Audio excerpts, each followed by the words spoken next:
Something fishy. Arthur loves working on the island of Sodor. He is new to the railway and is still learning his way around. One morning, he discovered the fishing village. The sun made the water sparkle, and the seagulls called across the harbor. This was Arthur's favorite place. That evening, Sir Topham Hatt came to the sheds. "There's going to be a new line to the fishing village. I have to decide which engine shall run it." He paused impressively. Thomas and Percy looked away. They had enough work to do. Arthur hoped he would be chosen. "Thomas, you will work on the new line." "Yes, sir," said Thomas, but he really didn't like the smell of fish. Arthur was disappointed.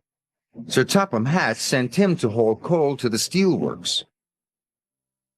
That evening, Thomas was at the washdown when Arthur puffed in.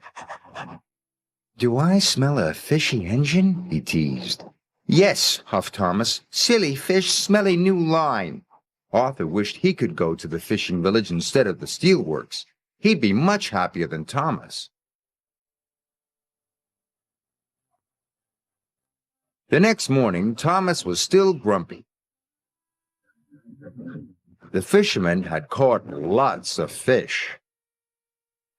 "Hurry up," said Thomas. "I'm a busy engine." "And a fussy one, too," said the fisherman. "Just enjoy the fresh, salty smell of the fish." "P.U.," puffed Thomas. Thomas steamed as fast as he could along the line. But there was trouble ahead. Some faulty points sent his freight cars one way and Thomas onto the old pier rail. Whoa! The troublesome trucks were delighted. "He's falling in the water!" Luckily, Thomas wasn't hurt, and the fish freight car stayed on the tracks. When Sir Topham Hatt heard the news, he checked his timetable. "Arthur is the nearest engine. I'll send him right away." It was a hot day. The ice that was keeping the fish cold started to melt. "I hope someone comes quickly," moaned Thomas. "That fish will spoil soon." Arthur was surprised to see Thomas in the tidal pool. "Are you all right, Thomas?" "No, but I'll be much better when you take these fish away." "The breakdown van will be here soon," called Arthur's driver. Arthur knew he had to hurry. He raced along the line to the docks and arrived there just in time. Later, Arthur went to see Thomas at the fitter's yard. "Thank you for helping me," said Thomas. "Thank you," said Arthur. "I wish I had the fishing village line all the time." "Well, please tell Sir Topham Hatt, because I don't like fish." That evening, Sir Topham Hatt came to the sheds.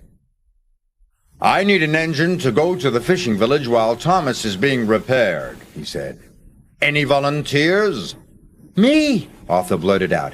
"And please, sir, may I run on that line all the time? Thomas doesn't like fish, but I do." "Then the line is yours," said Sir Topham Hatt. Arthur was delighted. The next morning, he popped into the fishing village right on time.